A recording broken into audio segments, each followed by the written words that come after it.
The idea is that we are multidimensional manifestations. Our consciousness exists not only on the physical, but the non-physical level. Our awareness of this fact is what makes us different. Obviously, your consciousness exists on a multitude of levels as well, but you're only becoming aware of this, and you're only recently starting to apply this knowledge in your physical reality experience. Therefore, it is important for us to explain the idea of our existence being that we are of a vibration, an interdimensional, multidimensional vibration that is akin to the vibrational frequency of the spirit world. And this is one of the reasons why, in many encounters that humans on Earth have had with certain extraterrestrial beings, there has been fear. Because the idea is that exposure to our frequency is very similar to the idea of your physical consciousness experiencing physical death, transitioning into the spirit world. We have said this in a variety of ways previously in informing you that exposure to our high frequency could bring things to the surface that might cause psychic shock if you are not ready to integrate those things within yourself. But this is another way of understanding this concept. You are being exposed to a frequency as if you are crossing over into the spirit realm while not actually doing so. So your physical body and your physical mind may react in a survival mode and may go into the idea that you are dying and all the fear that that may bring up within you.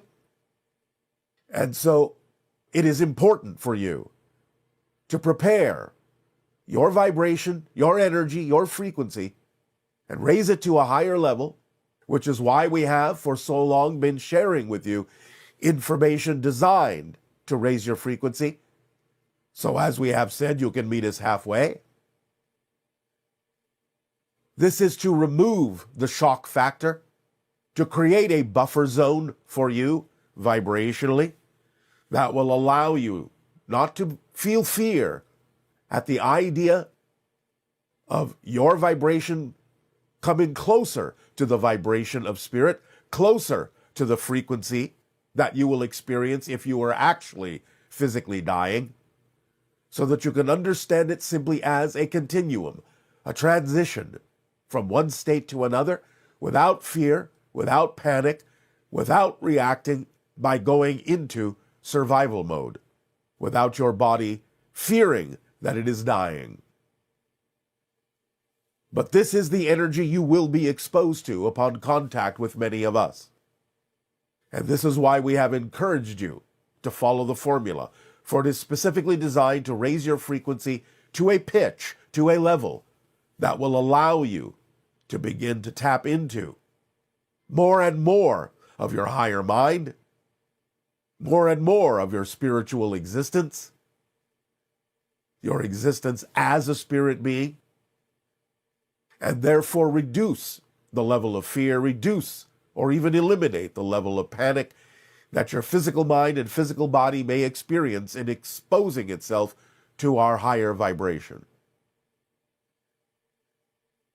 So understanding our nature, the true nature of our beings, is why we have shared with you for so long information that has to do with the idea of spiritual awareness and spiritual awakening.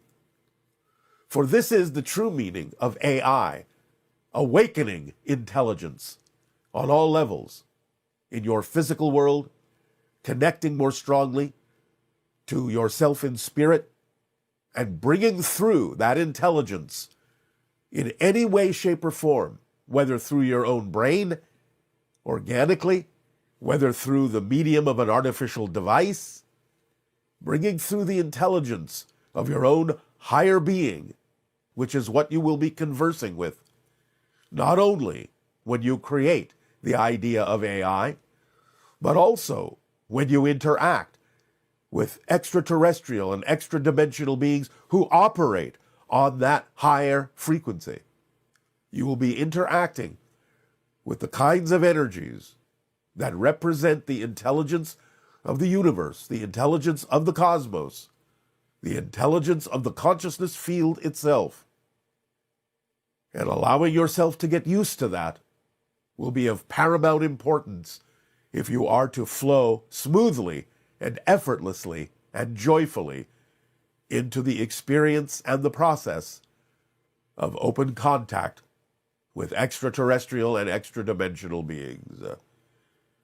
So we thank you for allowing us to explain and share with you this information to raise your frequency and be more vibrationally compatible with the beings that have your best interests at heart. And in return for the gift you have given to us, in allowing us to share this information with you, I ask now, in what way may we continue to be of service to you? Please proceed with your dialogues and questions if you wish.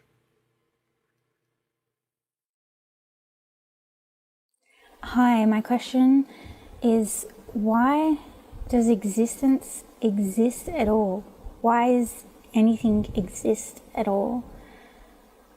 I've heard you answer this question before, however the answer didn't quite satisfy my question.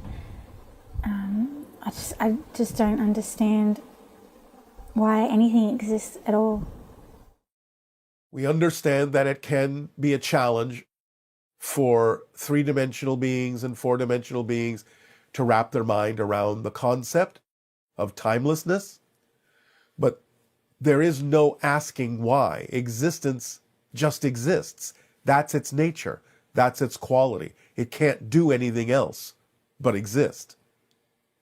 So to ask why it exists is irrelevant. Why questions can only exist within existence.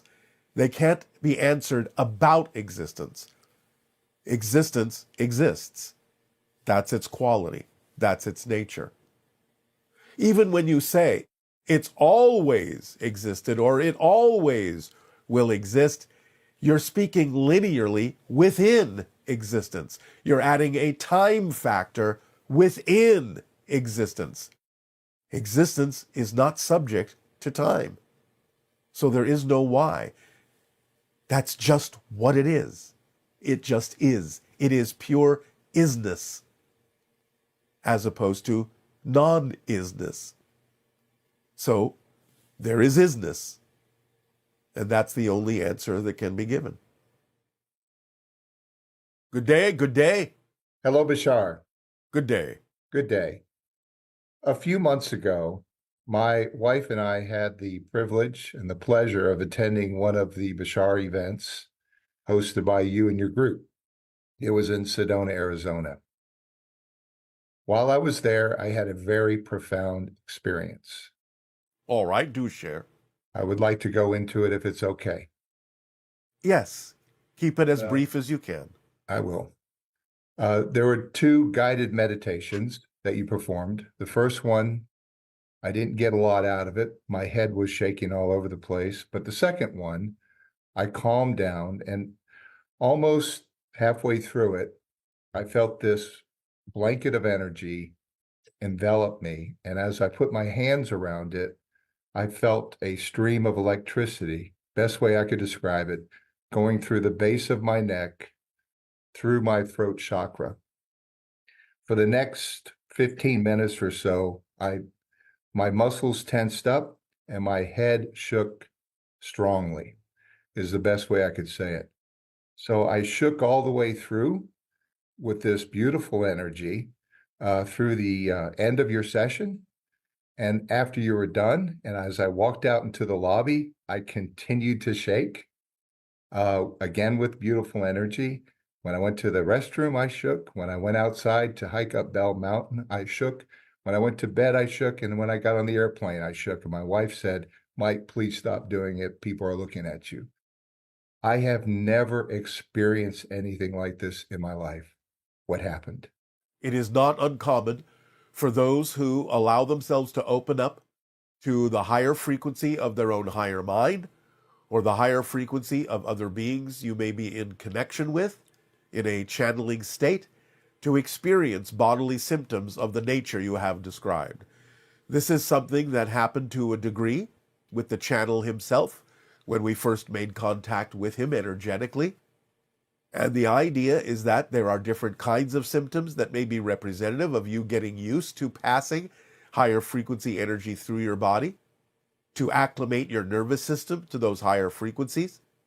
So again, this is something that can happen until you get used to that energy, until you're willing to clear yourself out of any belief systems that might form any kind of a blockage or an obstacle to those higher frequencies, until you can smooth it out in that way and allow your nervous system to be more superconductive to those higher frequencies.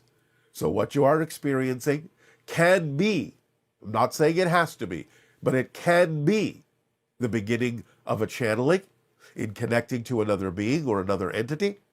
It can be simply you making a stronger connection to your own higher mind and bringing that through in whatever creative and imaginative way you wish and applying it in your life. But this, again, is a common way that many of your human bodies react to higher frequency energy connections when you finally open up to them, until your nervous system gets used to handling the extra energy. Does that answer your question? It does. Thank you. While I was in Sedona, someone asked, how much of our history do we know? And you gave an interesting answer of 48%. Yes. Certainly that made me curious as to what's missing. And I feel compelled to learn about the Moorish culture and possibly some giant trees that could have been here and intentionally cut down. Am I on the right path? Yes and no.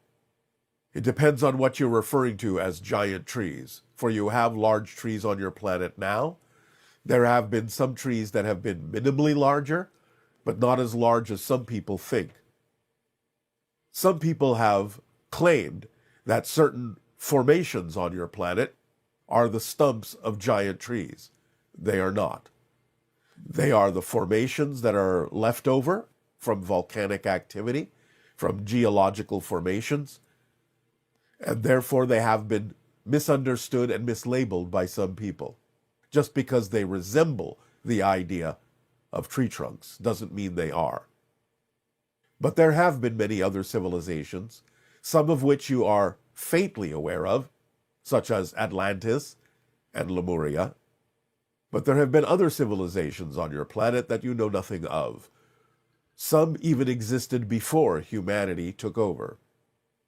So there's a lot of history, in a sense, that is missing from your knowledge base, and it is one of the things that extraterrestrials will provide for you when open contact occurs, is a more complete understanding of the history that will be relevant for the reality that you will be in when open contact happens. Does this answer your question? Yes, thank you. You speak of the Anunnaki and the Nephilim in many of your transmissions. Yes. Are they the same? The Nephilim are an offshoot to some degree. The Anunnaki that we refer to are usually referring to the group that interjected their genetic material into an early hominid and created Homo sapiens.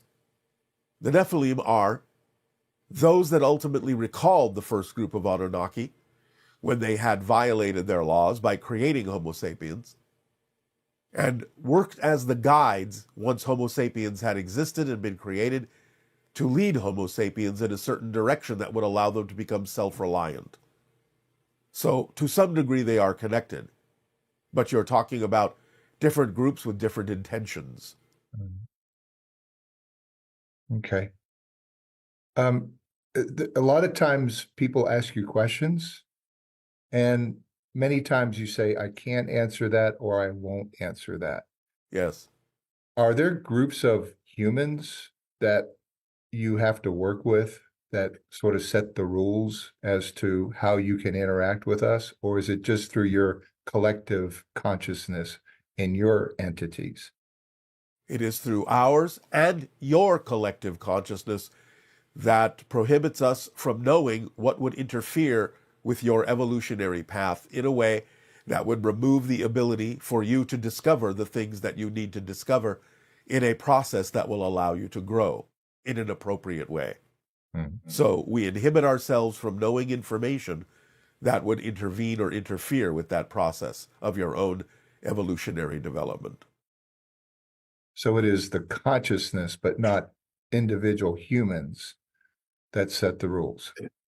The only thing that, shall we say, reflects to us is the idea that we must respect what you have decided as a collective society are the rules of your society that we are not allowed to violate. So in other words, we cannot encourage you to do things that are against your laws, so to speak. Those are set up by individuals on your planet.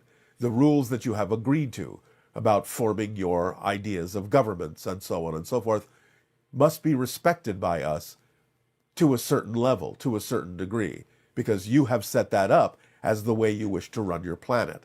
Now, if you change those rules, then we can abide by the new rules. But that's in your hands. Final question. I've always struggled to understand why us humans like to go to war with each other. But you say we're energy. One of the things that come out of war is pain and suffering, misery. Yes. Yes. Is it possible that there is another group of entities that use us as a food source that feed off of this? In a sense, there can be, but it is not, again, as much as you may think. It is not that which is promoted by a lot of your conspiracy theories. There do exist such entities who can, in some sense, receive the idea of energy of pain, energy of suffering, as a kind of support, as a kind of sustenance, but it is not as strong nor prevalent as you may think, and it is not something that is predominant in your reality. Bashar, thank you. You are welcome. Aveo. Aveo. Hey, what's going on, Bashar? It's your boy Rohan, aka RX Mundi from Bucks County, PA. I'm excited to ask you this question today. I was wondering if you had any advice on how to improve my self-image. One thing I've been noticing lately is that my behaviors, my feelings, my thoughts don't always align with that image I have in my mind of that future desired self. I'm wondering if you had any suggestions on how to sort of bridge that gap between where I'm at, who I am today, versus where I desire to be. Any perspective on that? I greatly appreciate it. And thanks so much, Bashar Shavai. Yes, our suggestion is to stop creating a gap. Stop assuming, stop defining that there is a gap. See in your mind's eye the version of you say you prefer to be in your imagination, and start behaving like that version in all the aspects of your life. What would that version do differently than what you're doing? Start mirroring it. Start being it. Start eliminating the gap you are creating with your definitions. Good day, good day. Good day. I'm excited to be here and super humbled by the opportunity to have a heart-to-heart conversation with you. It is our passion and our pleasure to interact with you as well. Thank you. I'd like to talk about this concept I've been introduced through synchronicity, which is surrendering. And I've been basically through direct experience accepting more and more that whatever is unfolding right now in my reality is perfect as it is. And when it feels like it is not, I feel like then there is resistance within me that I can basically let go of by allowing it. My question, or I'd like to talk about with you, is how does surrendering go with following one's excitement? Because I feel like surrendering is also giving up the way you said it, the personality game, which also includes my preferences. It does not require you to give up your personality. It only encourages you to align your personality with your higher mind, to actually allow yourself and your personality to express and experience and move in the direction of the preferences that are representative of your true core frequency, your true core vibration. So we're talking about the kind of surrender that is defined as simply surrendering to the control that's already built into you, that is already representative of your core frequency, and allowing your personality to align with that, so that your personality is a true representation of the frequency that you actually are at your core. That is what surrendering means from our perspective. Does that help you? That helps. And can I ask further on that? Yes?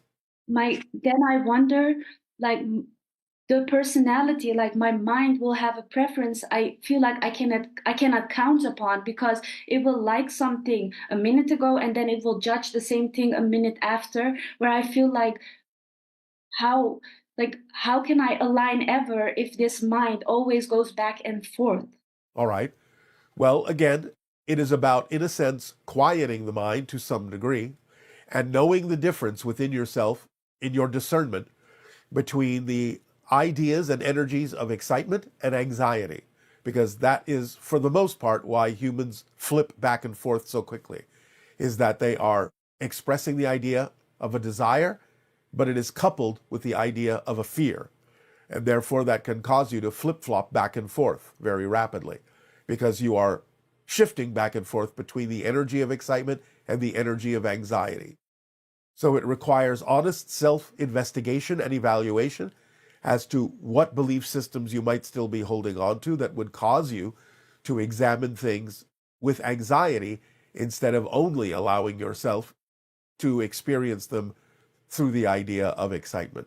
It's all right if you quickly observe neutrally the idea from another point of view, but you don't have to experience it emotionally if you are willing to just observe it neutrally and then choose to move forward within your excitement and your passion, as opposed to giving over to the negative and fear-based belief in your personality that would create and generate an emotional reaction as well. Does that make sense to you? That makes sense. Then I'd like to elaborate on that through like personal experience, so that I can maybe let go of whatever is holding me back, because Yes. like I've had like the experience where I felt like and I just want to expose my mind here, and be pure. I felt like the universe has sometimes been like, I felt like I've been bullied by the universe sometimes, because say that I wanted something and the universe would align a lot of stuff where it would be like almost like as if it gives me my favorite pie in front of me and is saying, here is your favorite pie. And when I get my fork, it says like, oh wait, like you cannot taste it. And then, or I get to a party and they say, hey, we confuse you with someone else, you're not like invited to this party actually. But and then now I feel like I'm almost that's where the anxiety kicks in. All right, but you're doing that to yourself. The universe isn't doing it to you. It's just reflecting what you're doing to yourself. Remember, you are your own reality. You are your own universe. So the idea is that the universe, existence, is unconditionally supportive. So if you're holding on to negative belief systems, the universe will say, all right, we will support you in your holding on to those negative and fear-based beliefs. It can't contradict you. It can only support what you say is true for you. So basically, you are bullying yourself. You are messing with yourself. Stop doing that. And you Yeah, will I not believe get those reflections. I believe that. And then it's like, how do I stop that, since I feel like I don't know how I All right, truly. I can explain. Remember, this is most important. You do not hold on to anything you don't believe serves you. So you have to investigate yourself deeply by asking yourself with all honesty, what might I be getting out of holding on to a fear-based or negative belief. And if you are really honest in your self-investigation, you will figure out, more often than not, that either you have another belief that says to move forward would create something even worse than what's happening now, and therefore it's safer to stay where you are now, and therefore you're getting safety out of it because you believe you're preventing something worse from happening if you do move forward.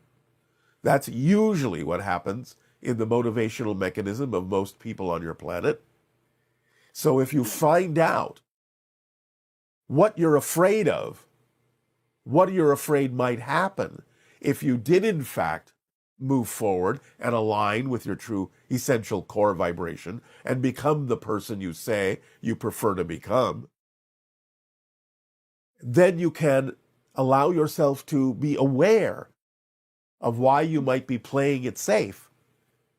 And therefore you can see that it is not to your benefit, really, to believe that something worse will happen if you move forward, and that it's actually quite nonsensical to assume that to be true. It's not a fact. It's just a story that the belief is telling you in order that you will not let it go, because that's how beliefs perpetuate themselves, by telling you stories that make you not wish to let them go. So a negative, fear-based belief will tell you a story that will force you to think otherwise, to scare you into not letting it go. You have to see through that simply as a technique that the negative belief uses to keep existing. Whereas if you understand it's just a story, then you can let it go and not consider it to be a fact that something worse will happen. It's just a story you're being told. But you also have to be clear within yourself about the idea of the difference between what sometimes your physical mind says it wants and what it truly needs to be fulfilled. Sometimes the wants and the needs can coincide, but more often than not on your planet, sometimes the wants are simply the product of the personality ego, and it's not necessarily aligned with what you truly need to live a fulfilled life. So then, again, in your honest self-investigation, you have to be clear about whether or not what you're saying you want is truly what you need in life. And I guess I'll know that by, if I fear it, it's already not like, it's probably personality based desire. Because if it was a true desire, it wouldn't give me anxiety. The anxiety comes from the belief you're holding onto about that thing. Some things can be representative of your passion, can be representative of what you truly need, and you can still be afraid of them.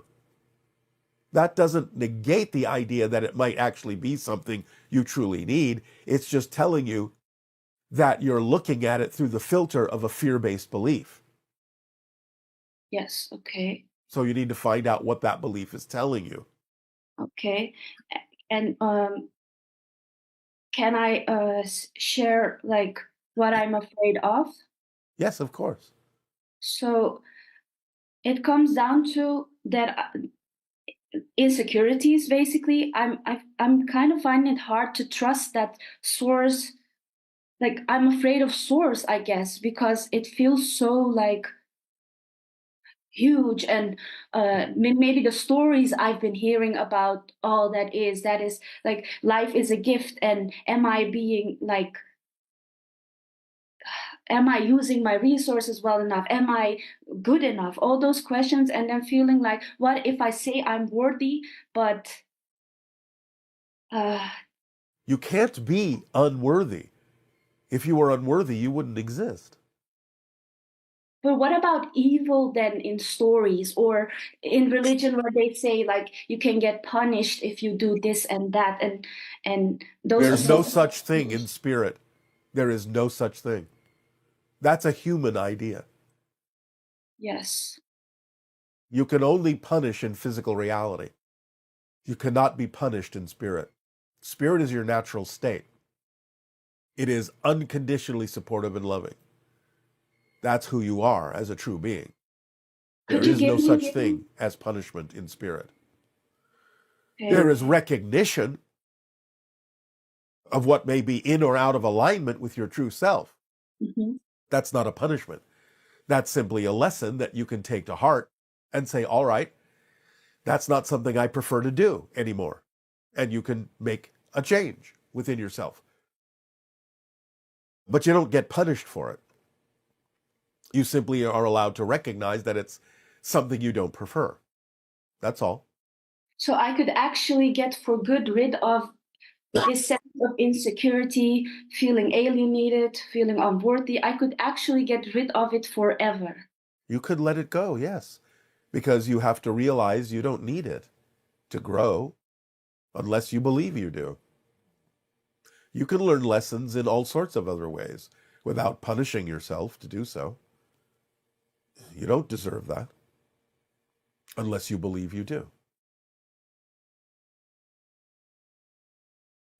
Could you give me maybe specifically for me an exercise or something that I could experience that unconditional love through direct experience? You have attracted yourself to this conversation with us that is assuring you that you deserve unconditional love. What other signs do you need? Well, thank you. That is true. So, will that help you? That will help me. Give yourself the unconditional love that is there for you, because that is what existence is. That is the frequency of existence itself. So if you exist, you are supported by unconditional love.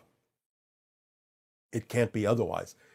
You have the proof of this by the fact that it actually supports you unconditionally, meaning that if you believe in something negative, you are supported in that. If you believe in something positive, there's no difference to the universe, no difference to existence.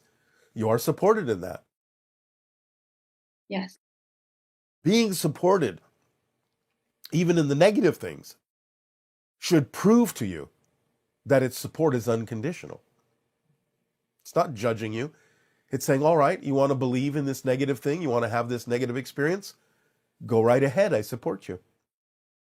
That's what unconditional means.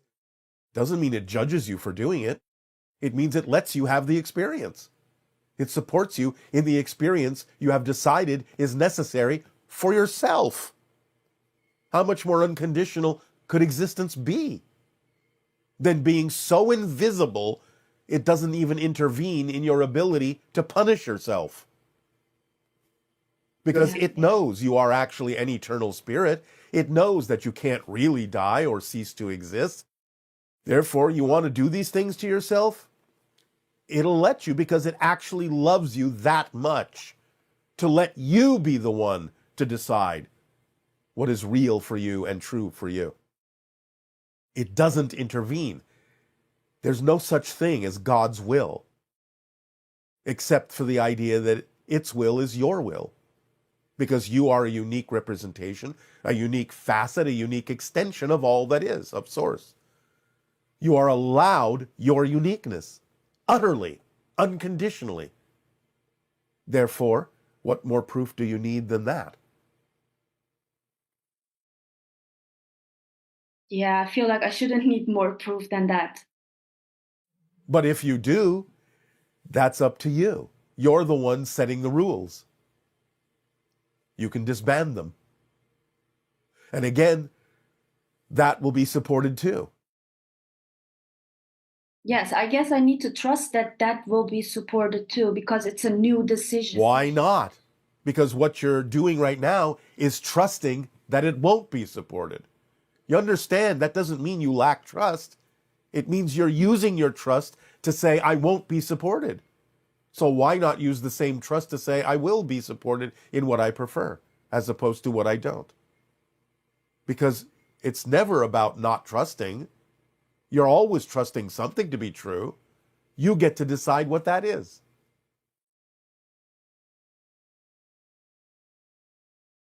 Okay, yes.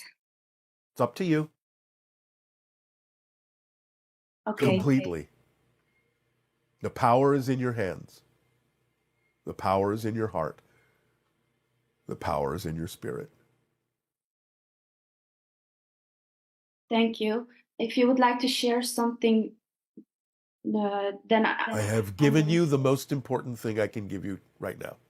Mhm. Go and apply it in your life and see what happens. Yes, I will. Thank you. Thank Aveo. you so much. Avail. Hi, Bashar. It's Tami from Israel, and I have two questions. First question, do we need to take cautious in life? And I mean, like, do we need to lock the house, stay out of dangerous neighborhood, don't walk in the dark? Like, be careful. Because I ask this because on one hand, nothing bad can happen to us if it's not agreed by us, by our soul. But on the other hand, maybe it will be too reckless to do everything that is dangerous on Earth. So I really want to know, what do you think about it? And if your answer is going to be that we should take cautious, then what is too cautious? Because it can come from also anxiety to afraid doing stuff. Thank you. Yes, well, that is too cautious if the anxiety takes over and you're not acting. So the idea is to be alert, to be aware of your surrounding, and to be aware, even more importantly, of your relationship to what's going on, of your relationship to your environment, of your relationship to your beliefs, and what you believe is necessary for you to grow, to learn, what kind of experiences you truly understand are necessary in your life for you to learn the lessons that you agreed to learn, to grow and expand and discover something new about yourself. It's not about, in a sense, being cautious. It's about being aware. It's about being alert. It's about having a clear relationship with your environment and the themes that you chose to explore. And then you don't have to act out of fear. You will know that whatever happens is something you can use to your benefit by staying in a positive state about it, and that you can transform things to your advantage. So, no, it's not about being cautious. It's about being alert, aware, in touch, forming a balance. Good day, good day, Hi, Bashar. good day. Oh, well, my first question is, I remember a while ago that I had a dream in my backyard, and then I seen a UFO come and abducted me, and then I woke up. I was just wondering if that was just a dream or if that was actually real. A memory. A A memory? memory will sometimes, of those encounters, come out in dreams because it's easier for you to assimilate that way. It's easier for you to incorporate and integrate that into your mind. So that was a memory of one of my past lives? No, this life. Whoa. Um, Many people who are part of the hybridization program will have these encounters that you refer to as abductions, but they won't remember them. But the memories will eventually come back. A lot of times they will come out in your dreams first, so you can handle them, so it's easier to process. So it's actually a small bit of an actual memory of an actual encounter that you experienced in this life. Is there any way, like an exercise I can do to remember more, or Follow the formula. life and everything? You can follow the formula we have given all of you, which will raise your frequency and allow you more ability to remember what happened in those encounters. You can also explore some of the information we have already shared with all of you about the idea of remembering these things by creating simulations of those beings that you encountered and placing them outside your windows and outside your doors and allowing yourself to experience them as being actually there and getting used to that idea. That can also jog your memory in many ways. So I would practice that with like meditation or No, I'm saying literally use an outline or a drawing or a picture or a representation of the beings that are known as the Greys, life size, put it outside one of your windows, and then just through the course of the day and the night, catch yourself noticing it looking at you through the window. And as you get used to that idea and it becomes real for you, that can actually change your frequency enough so that you can start remembering what happened in the actual encounters. It's a way of prepping yourself to be okay with experiencing something unusual, something not of your reality, something unexpected. Well, I have another one. It involves my kids. They have autism, and I'm trying to get them to eat healthier, but it's hard because they're picky with food. I was wondering if you have any advice on getting them to eat healthier Cannot food. really help you with this as it is a health issue, and we are not allowed to discuss that directly. But autism is a focus, and so if you are creative and imaginative enough to understand the focus that they have, you can learn to, quote unquote, speak their language and present them things that would fit the focus that they are having so that they will interpret what it is that they need to do in a way that makes sense to them. So you have to do a little bit more exploring about how they perceive the idea of your reality, how they're focused in your reality in a certain way, and have the creativity and imagination to create scenarios and simulations that key off of their particular focus so that they will understand what needs to be done for them to be supported and thrive in physical reality. So try to think like them. Yes, think like them, see like them, feel like them in certain ways, but have the ability to translate between their reality and yours.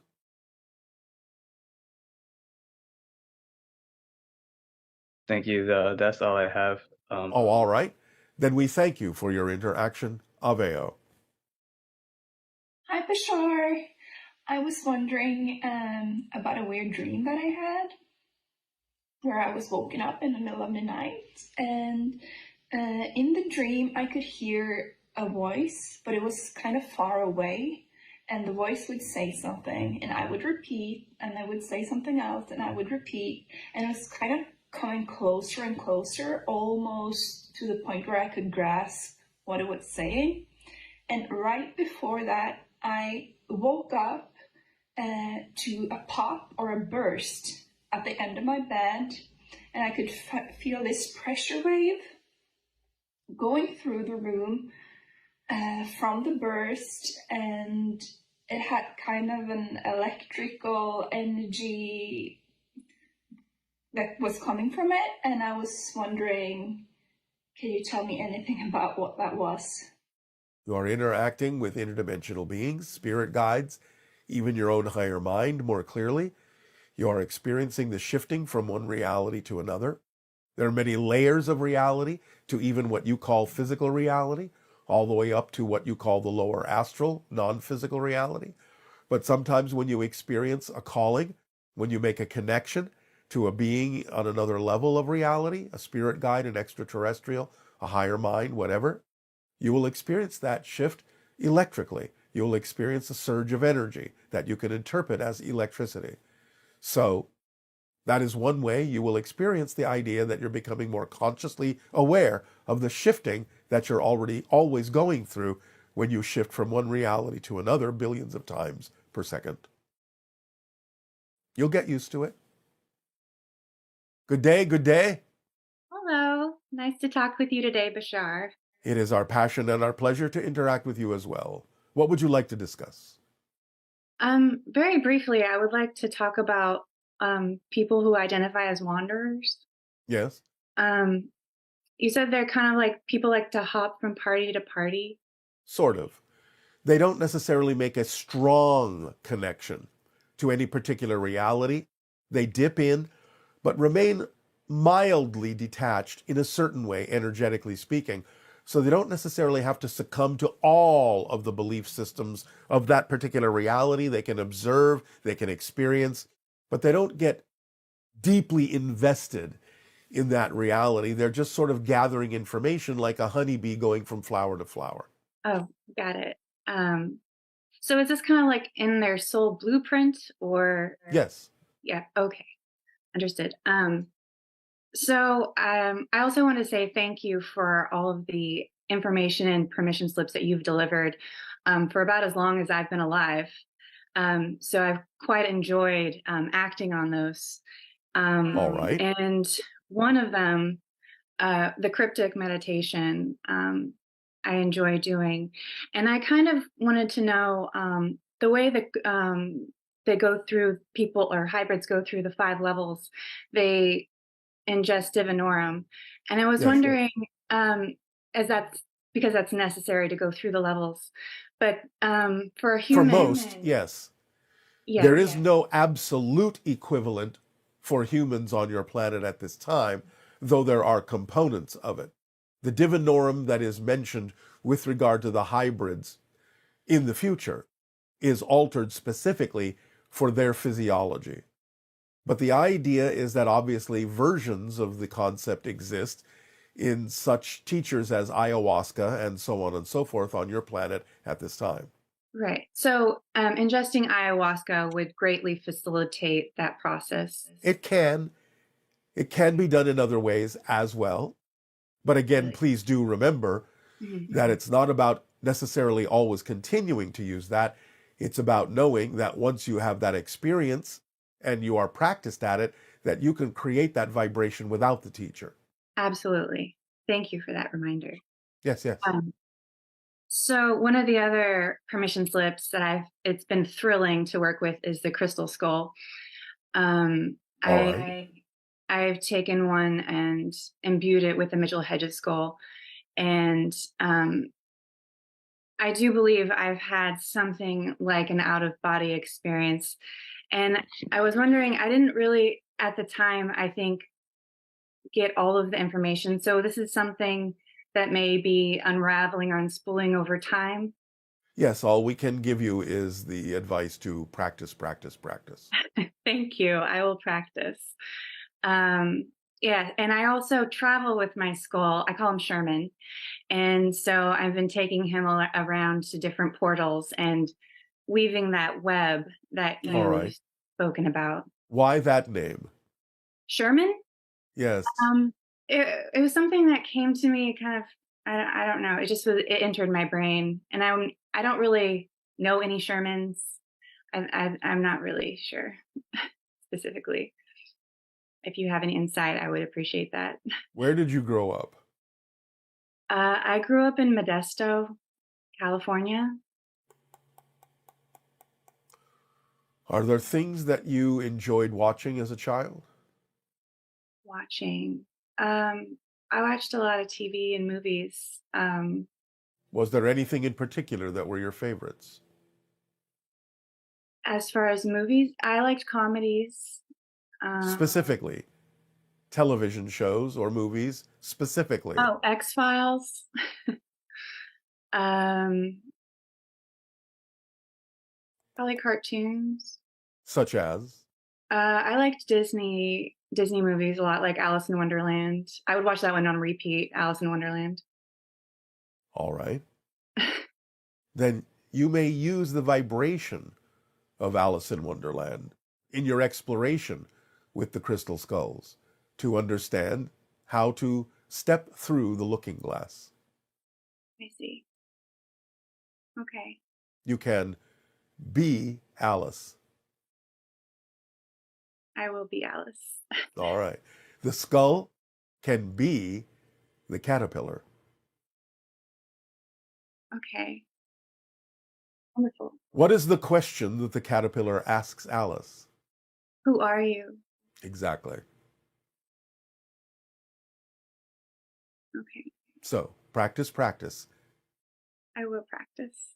All right. Anything else? I think that's all. Thank you so much, Bashar. I appreciate your reflection very much. You are welcome. Aveo. Aveo.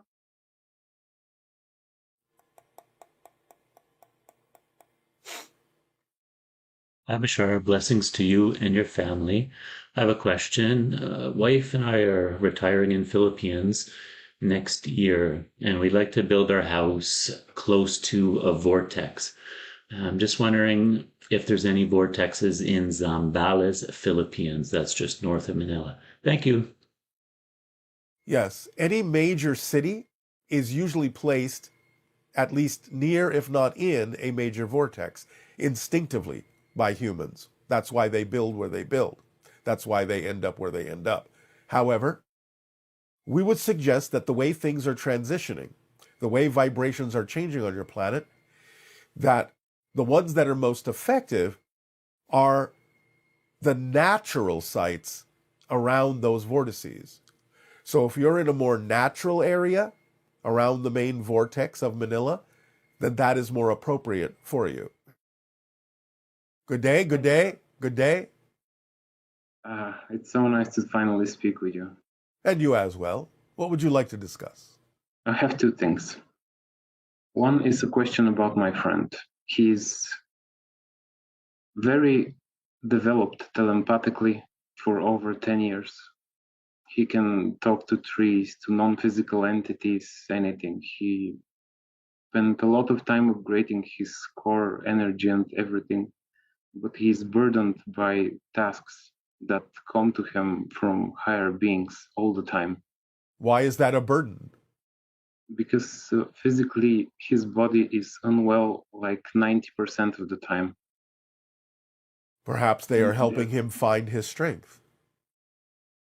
That's what I've been trying to tell him, to be honest. But it's been like 10 years and he's not feeling well almost all the time. We cannot help you with this. Not at this time. He has to rely on the help he's already getting from the other entities. Thank you. That is still good information. All right. The second thing is about myself. Yes. So just before I ask my question, I just want to say you have my full permission to read anything on me. We get our permission from many different levels of your consciousness, so don't worry about it. Good. So I've managed to develop this, how do I say, power, where I can check things, which you can what? I can check for things in the future, or directly reading someone's, for example, vitamin levels, or all right. Just for example, I knew I will interact with you days before the raffle. All right. I just checked it. Yes, all right. The way this power works is just sensing differences in density. That's all I can sense. In frequency, yes. Mm-hmm. And in the last 6 or 7 months, I had zero interest in developing it. And I really found I found real joy and peace living an ordinary life, like an ordinary human doing. Yes, that can be done. That can be done. Little things. Nothing wrong with that. So my question is, I finally feel ready, completely ready to take the next steps on this power. All right. We'll follow the formula and it will lead you to where you need to be. That's what I thought you were gonna say. Yeah. Well, there you go. Okay. It really is that simple. I know. I truly understand it. All right. Then what else do you need to know? During the time I found joy in living as an ordinary human, I really, on multiple occasions, I felt like I lived enough, like I experienced everything an ordinary human could experience. Well, then time to become an extraordinary human. Exactly. So I have an invitation for a physical encounter. Yes. All the invitations do exist, but we get to decide when it's appropriate to answer them. Exactly. I don't need you to answer my invitation. I just wanted to offer it, and Your invitation is already received, and it will be answered in the appropriate timing. Great. Well, all I need to say now is that I have much affection for you, for Daryl, and for everyone involved in delivering your messages. We thank you and our unconditional love to you. Aveo. Aveo. Good day to you, Bashar. My questions are, the first one is, when open or first contact occurs, the notion is that the ETs will bring about advanced medical technology, and I was just wondering if it's going to be that way, and or if they're actually going to remind us how it is that we can heal ourselves. My second question is, this summer I was outside looking at the stars a lot at night, and I noticed a lot of activity in a section of the sky where the Big Dipper is, and the open section of the ladle points out towards a part of the sky where there is a circle of stars. It's not a perfectly round circle, but I was just wondering if there's a portal of some sort in that area of the sky, and if you could just elaborate on what's going on in that area of the sky, if that is true. I am in Wendell, Idaho, if you're needing that for perspective of where I'm talking about. Thank you, and have a great day. Bye. The answer to your first question is yes, to some degree you will be given information about the concept of vibrational and energy healing. There is a portal in the area in the sky that you are calling out. Because your senses have increased to the point where you can start to perceive such things, you are capable of perceiving it. And therefore that's what's going on. Your senses are expanding to where you can see things that were heretofore invisible to you. There's a lot of traffic around your world using different portals for transition between one reality and another, one dimension and another. And you're simply becoming more aware of that. That's what's going on.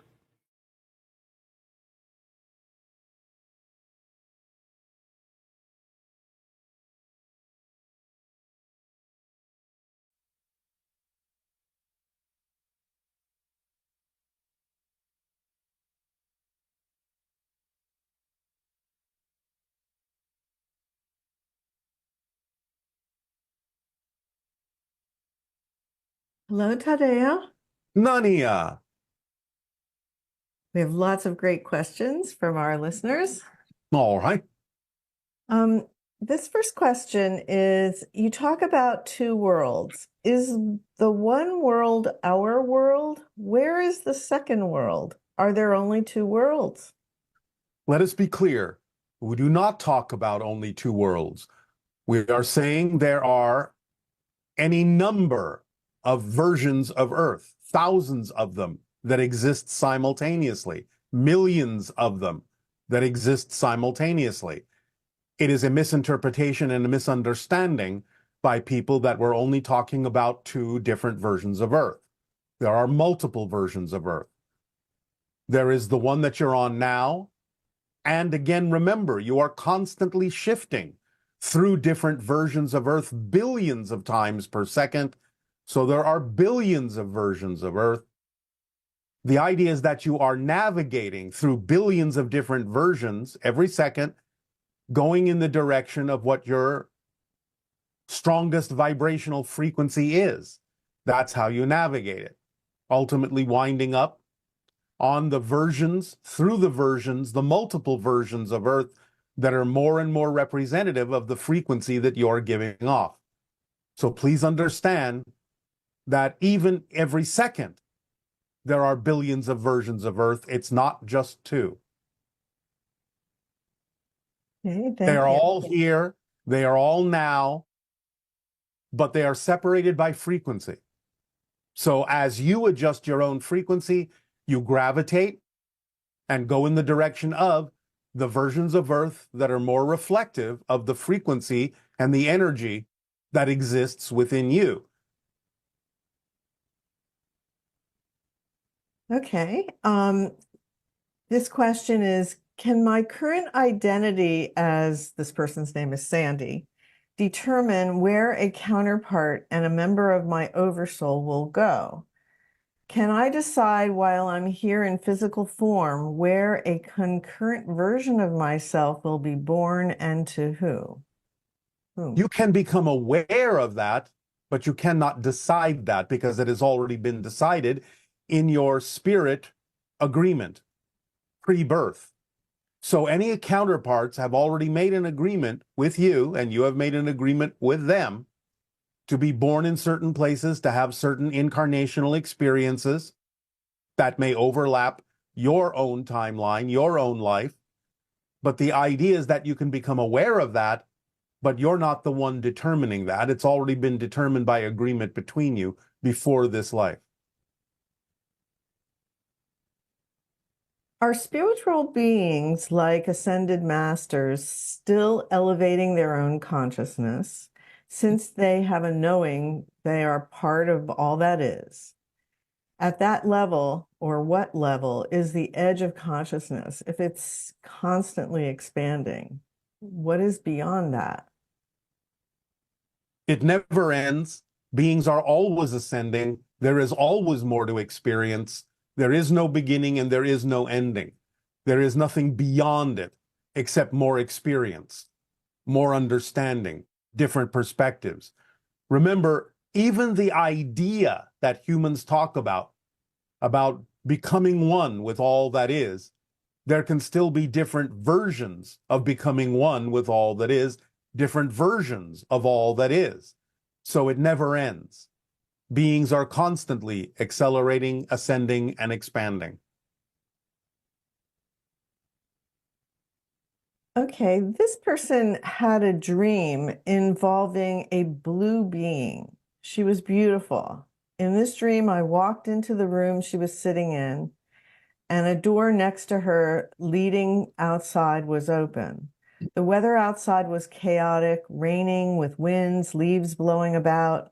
When I saw her sitting there, she looked at me, and I could feel in my body myself trying to calm the weather outside the door.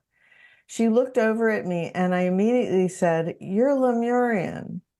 She responded by raising her arm with a smirk on her face, and the weather outside became calm. Was she an aspect of me? If not, why was she interacting with me, and why was she there showing what she did with no form of communication? But there was a communication. She was showing you by her actions how the Lemurians were so well connected to nature, such a close offshoot from the Anunnaki, being blue-tinted, most of them, that they could actually, with their own emotions, control the weather. So it's a counterpart from the same Oversoul as you, and therefore you are connected in that way. And she is demonstrating to you the idea that weather is the product of the collection of the emotional vibrations of your species, that you still can be, if you are so willing, be connected that strongly to nature, if you start understanding yourself like they did, as nature, as an expression of nature, not that you live in nature, but that you live as nature. The Lemurians were extremely well connected to nature and often performed these kinds of feats. Fascinating. Regarding shape-shifting, how is the process experienced by the individual doing the shifting? If the molecular structure is not changing, are they able to perform feats that characterize that animal, like flying, seeing in the dark, breathing underwater, etc.? Yes. Again, it's not the idea that the form you start with is molecularly changing. It's the idea that you have shifted to another counterpart in another reality, a parallel reality, so that you are expressing what that counterpart energy is in its identity, be it human, be it animal, be it tree, be it rock, doesn't matter. The idea is that from the perspective of the person doing it, they contain an overall understanding of the shift. They maintain a connection to what they started out as an overview. It's like suddenly seeing from the Oversoul perspective and allowing them to perceive simultaneously all the different probabilities, all the different projections, all the different extensions of the Oversoul, and being able to consciously choose which one they would choose to appear as, which one they would choose to express themselves through. Very similar to the idea, by analogy, of sort of looking through different glasses, trying them on, and knowing that each time you try on a new pair, not only are you seeing a different reality, but you are expressing yourself as the being in that reality in whatever way you've chosen to. So there's an overview, like an Oversoul overview for that person, maintaining the general overall perspective. And at the same time, there is the perspective and the experience of shifting to a counterpart in whatever form that counterpart may be expressing itself. This person would like clarification about the process of how we move to a different universe when we change. If I were to see myself as me living in universe number 813, and then when I change, I'm still me from universe 813, but I've moved to universe 814. My questions are, who takes my place in universe 813? And what was in my place universe number 814 before I got there? You are looking at this concept from a linear perspective, and that is why it seems confusing. The idea is to understand that from the level you're talking about, it's not you, the personality. The idea is that it's you, the bigger being, that is now perceiving through more of yourself. Versions of you are still in 813, while versions of you are also in 814. It's just that you're shifting your perspective, your awareness, in a way that isolates it one universe at a time, the way that you are presenting this. But you are actually experiencing your greater self through all of the universes simultaneously. So the concept of quote unquote shifting doesn't mean that you're leaving one universe and arriving in another. It means that you are simply becoming more aware of the fact that you occupy, as the greater being, all universes simultaneously, and can choose how to perceive yourself and from what perspective to perceive yourself at any given moment. It doesn't discount the idea that another version of you, another aspect of your greater being, is still continuing to perceive itself from the idea of universe 812 or 813, while you are perceiving another aspect of yourself as universe 814. So it's all going on simultaneously. You're not leaving one place and going to another. That's just the way you experience it from a linear perspective. And the bottom line is that basically the consciousness that you perceive as being you is always perceiving itself as being the only one, in a sense. In a Because it's sense. looking through its own personality viewpoint. Yes, Right. remember, the idea, taking it, so to speak, all the way up the ladder, is the concept that many humans have of blending with God, blending with Source, doesn't mean you lose your identity. It means you see yourself as Source. So the idea is that Source perceives itself as all possible realities, all possible universes simultaneously. So when you talk about the idea of, quote unquote, leaving one universe and going to another, that's not what's really happening. You're just broadening your perspective to see another aspect of yourself from a higher perspective, as from Source. So you understand that there is still going to be a part of you experiencing 813 while another part of you is experiencing 814. It's just that you can also choose to shift your focus or narrow your focus in a way that makes it seem as if you have shifted from one universe to another. But you're existing in all of them simultaneously. And that idea that circumstances don't matter, only state of being matters. That remaining focused on that idea, regardless of what reality you're experiencing, is the ticket to being able to shift to a more preferred physical experience. Yes, in a sense, that's an offshoot of what we're talking about, but not directly involved in what we were just explaining. Okay. Now, this is maybe the same thing. I don't know if you want to expand based on this, but the question is, considering the concept of infinite realities and the billions of frames we experience every second, is it accurate to say that within each person's view of one of those frames, there are infinite possible variations, each representing a different reality? Also, if infinite versions of those frames exist, does this imply that there are endless viewpoints for each frame from everything in existence? Or does it mean that there are infinite frames in relation to my own perspective, or perhaps an infinite multiplication of perspectives based on each individual's viewpoint? Every single viewpoint, every single change is an entirely different frame. So when you say, can one frame have multiple perspectives? No. Another perspective is a different frame. So it's an infinite number of frames. Now, an infinite number of frames may not be relevant for any particular physical life. That could only involve a finite number of frames that are relevant for that life.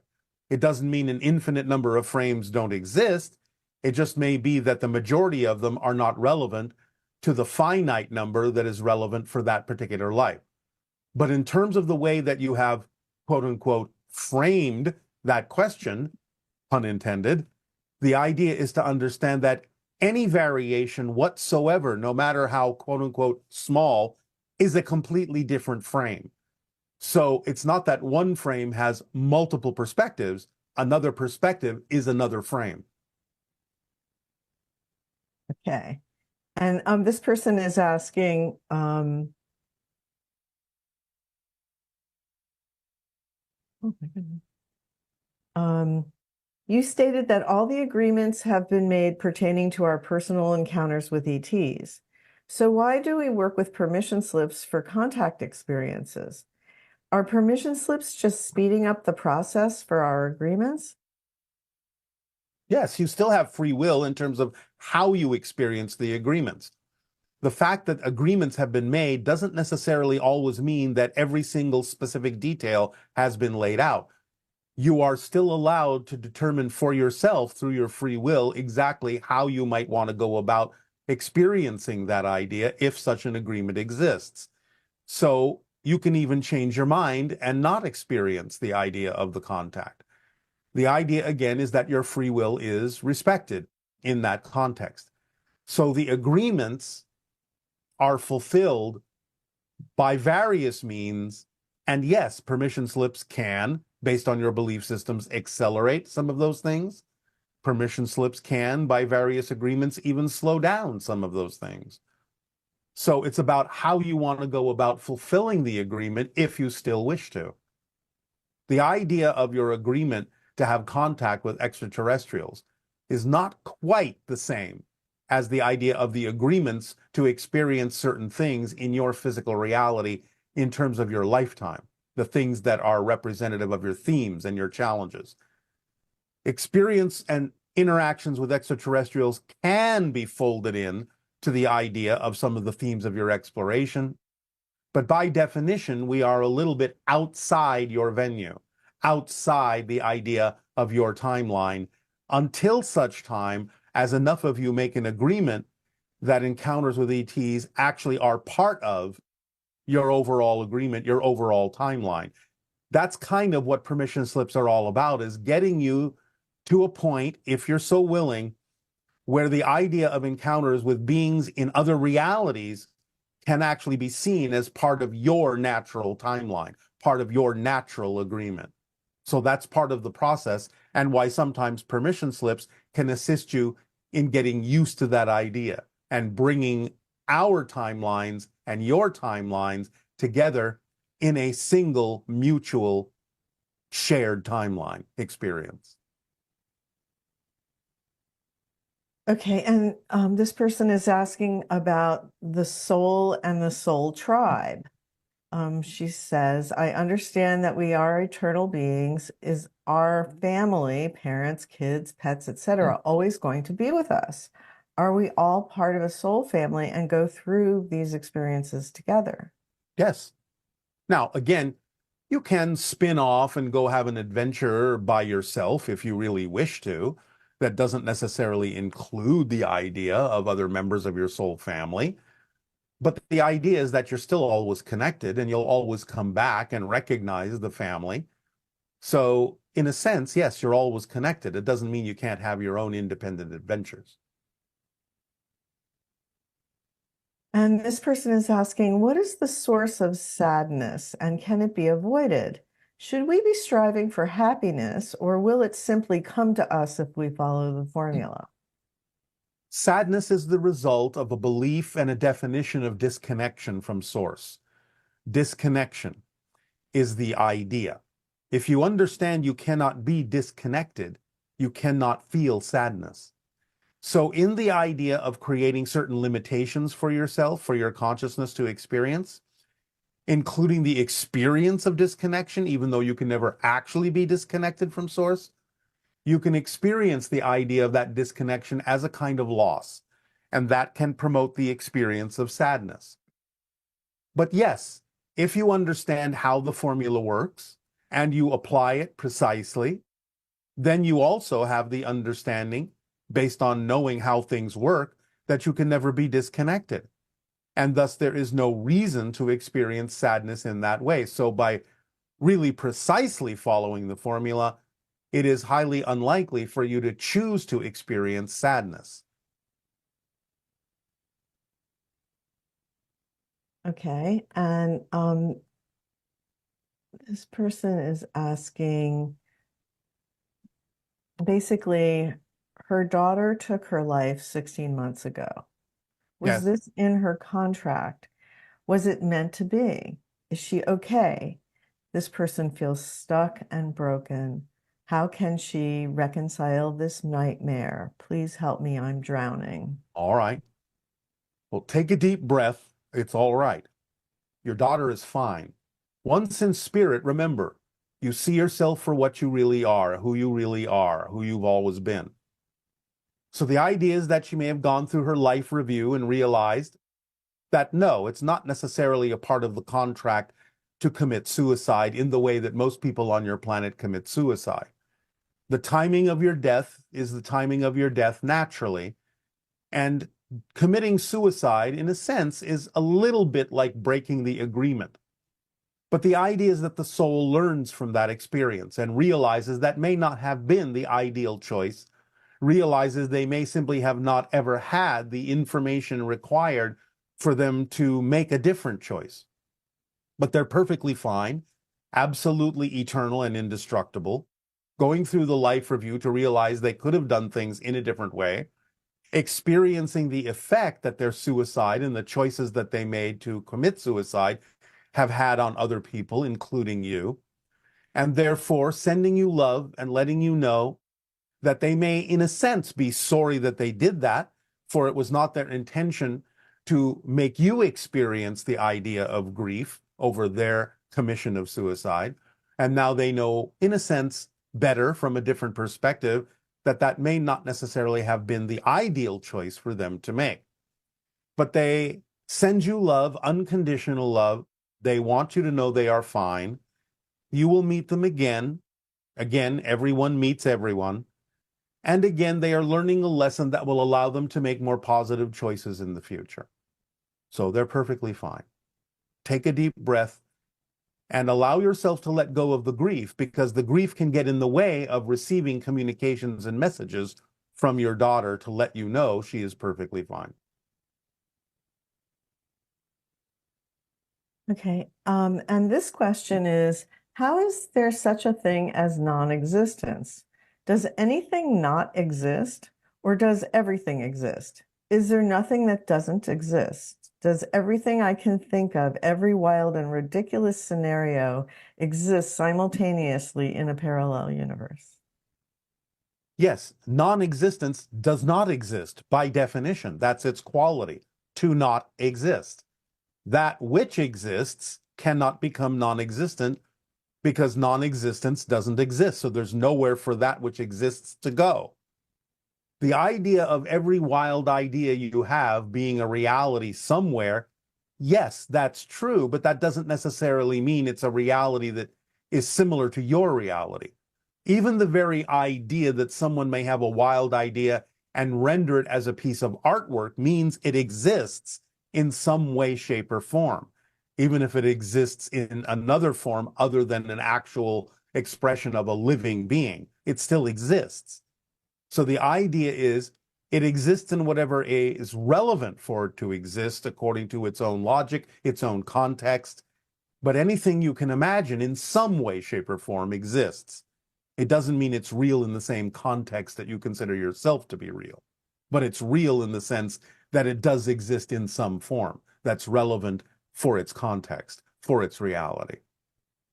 So even if it's something exists as an idea, even if something exists as a cartoon, it still exists in its own context.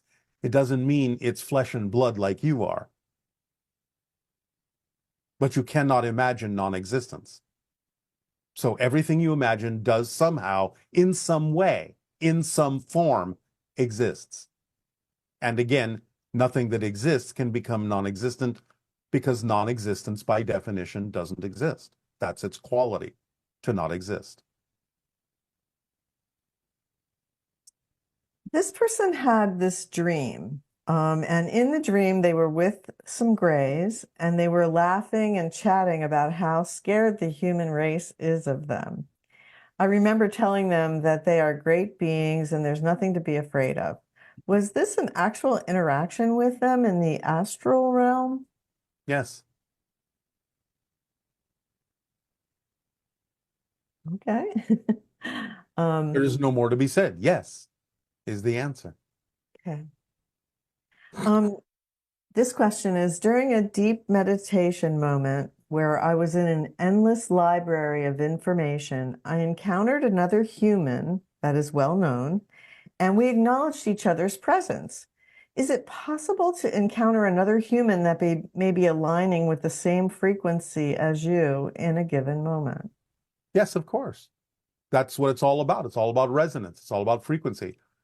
Someone who has an interest in similar things to you can wind up in a similar frequency and you can cross paths with them, especially in the idea of other realms and other dimensions that are relevant for both of you to be experiencing simultaneously. So yes, of course it can happen that way.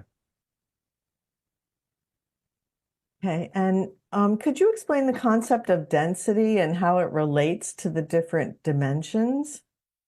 Yes. Density is a frequency within a dimension. So again, the idea is that third density, fourth density, those are frequency levels of physical reality in what you call the fourth dimension, 3 of space, 1 of time. Physical reality as an experience has different density levels in it. Third density is a lower vibration of the fourth dimension. Fourth density is a higher vibration, which is where many people are now heading, ascending, leveling up their vibration to become a more refined version of the physical experience in the fourth dimensional reality. But the fifth dimension is actually crossing into non-physical reality. So fifth density is the first density level in non-physical reality in the fifth dimension. You can tap into the fifth dimension, and tapping into the energy of the fifth dimension can pull you up in the fourth dimension so that you can become a fourth density being in the fourth dimension. So another way of saying this is that as you might have started out as a third density being in physical reality, allowing yourself to tap into your higher mind, which is in a non-physical reality, fifth density, fifth dimension, can allow you to raise your frequency to become a fourth density, fourth dimensional being, a higher version of yourself in physical reality that's more in alignment with the fifth density, fifth dimensional higher mind that exists in non-physical reality. So densities are kind of like states within a country.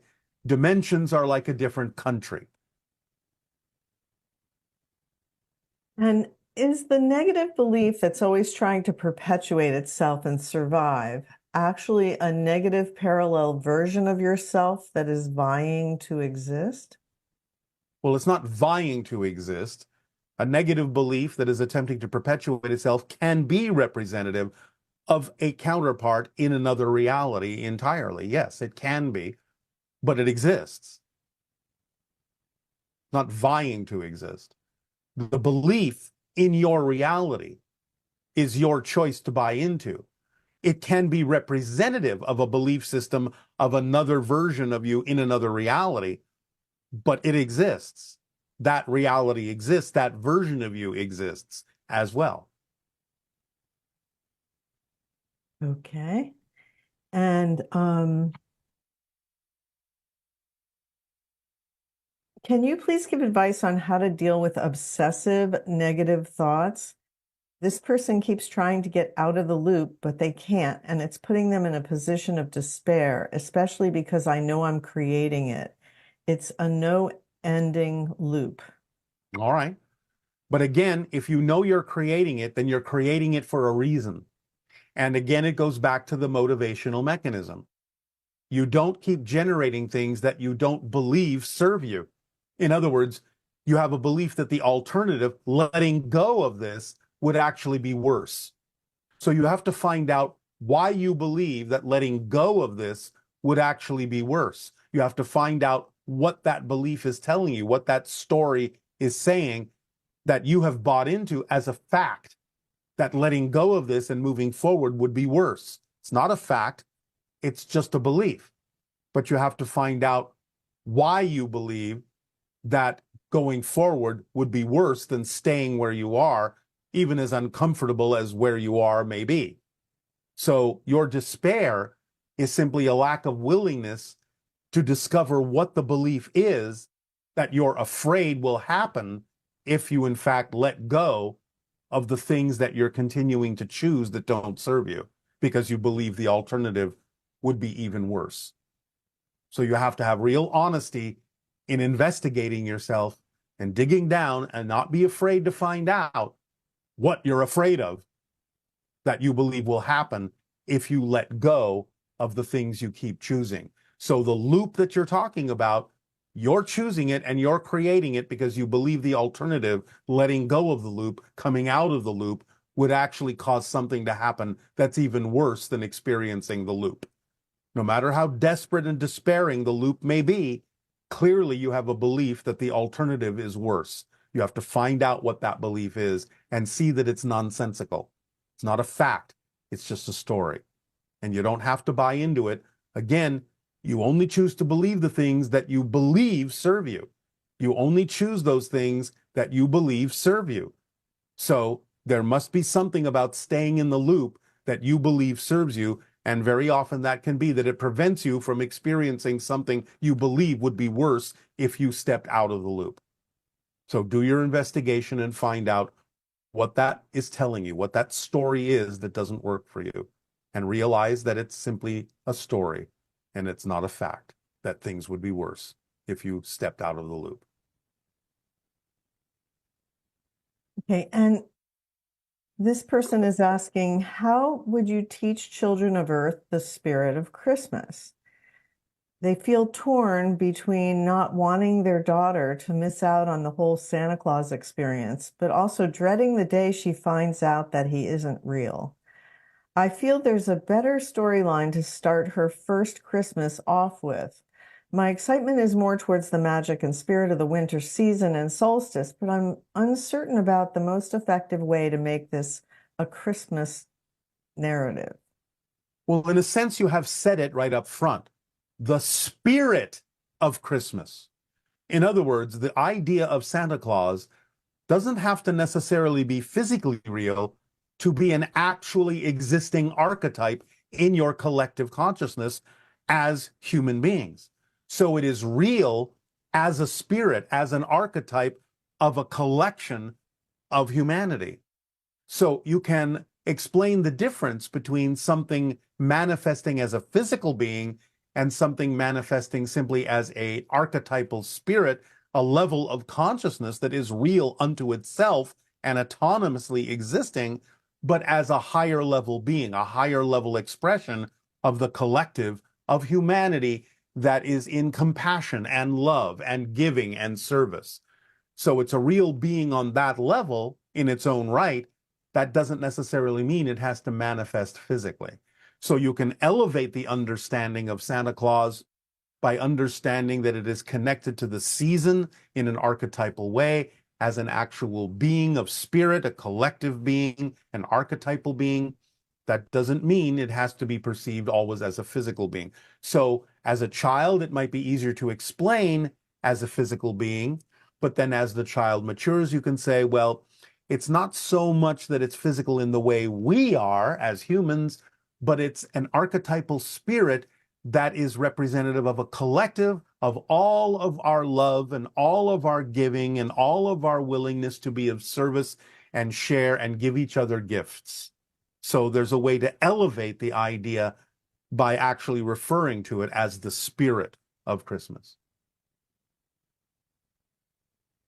That's so wonderful, that I think one time you did a session called Is There a Santa Claus? And Yes. It's very exciting that there's an archetypal Santa Claus. Yes.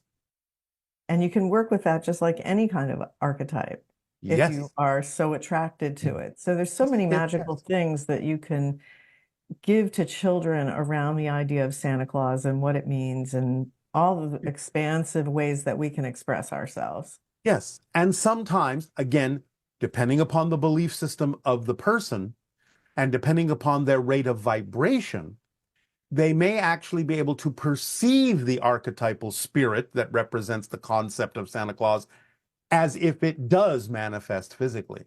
Because archetypes can present themselves that way to people who are sensitive to that frequency. That doesn't mean, again, it's exactly physical in the way that you are. It's almost more like the way elementals present themselves, by manipulating energy of the collective consciousness like clay and providing a manifestation that is temporary, but that can be perceived by human senses who are sensitive enough to that frequency. So it has to be explained in a multitude of ways, but it is a real archetypal consciousness.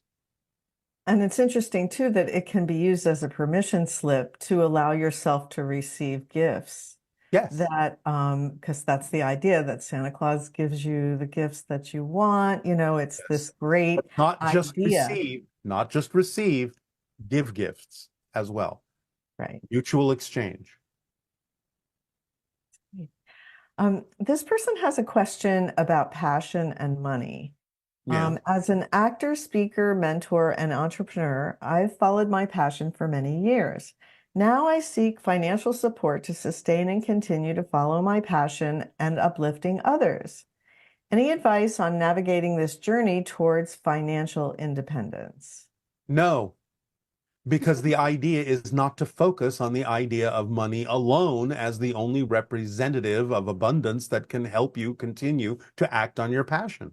As we have said many, many times, the idea is that there are many forms of abundance.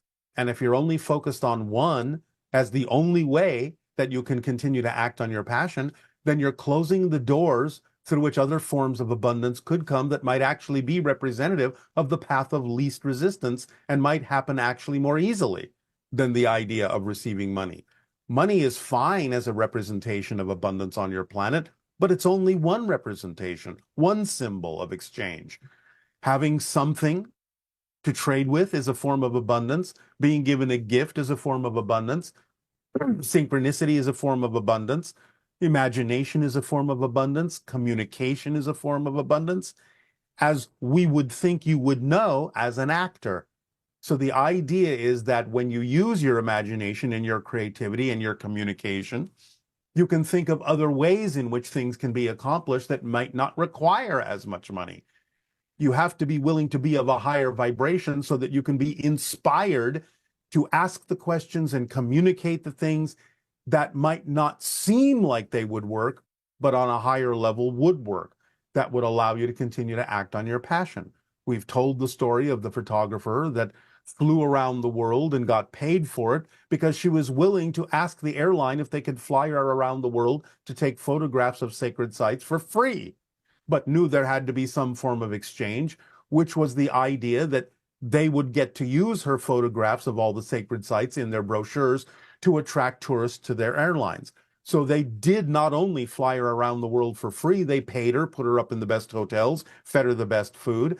The idea is that she was willing to try the idea of communicating to them and ask them to fly her around the world for free in exchange for using her photographs, which she never would have thought of had she been stuck on the idea that she needed money, which she never would have had to be able to do that. So you really have to think outside the box and allow all the forms of abundance to work together. Maybe a little bit of money will come in. Maybe someone will give you a gift. Maybe you will communicate something to someone that will change things up and give you a different path to take. Maybe synchronicity will bring you something you weren't expecting. Surprise, surprise. And thus working together, all the forms of abundance would give you the 100% abundance you need to move forward and continue to be able to act on your passion. Remember, abundance by definition, from our point of view, is simply the ability to do what you need to do when you need to do it. We're not saying in exactly what way that has to happen, and you need to relax your definition and defocus off only money being the only way, because then the other ways cannot get to you. And this viewer writes about their difficult childhood. How can I recognize my worthiness of love despite a challenging childhood? If I'm inherently worth loving, how can I reconcile past experiences that seem devoid of true love and support? Additionally, do these experiences serve a purpose in contributing to the healing of painful childhoods for others on Earth? Are there parallel realities where different versions of me had happier, healthier upbringings, and what might be their soul goals? Yes, and we're not going to get into the soul goals of parallel realities. We're going to talk to you about the idea that clearly what you chose to experience is something that would allow you to understand that you need to give yourself the love that clearly was not given to you as a child. So the theme that you chose to explore was the idea of going into an experience where you would be forced to be the one to give yourself the love that you need, because that's exactly what many people on your planet need to learn to do. Love themselves unconditionally, regardless of their experiences. So you can't look at it in a negative way.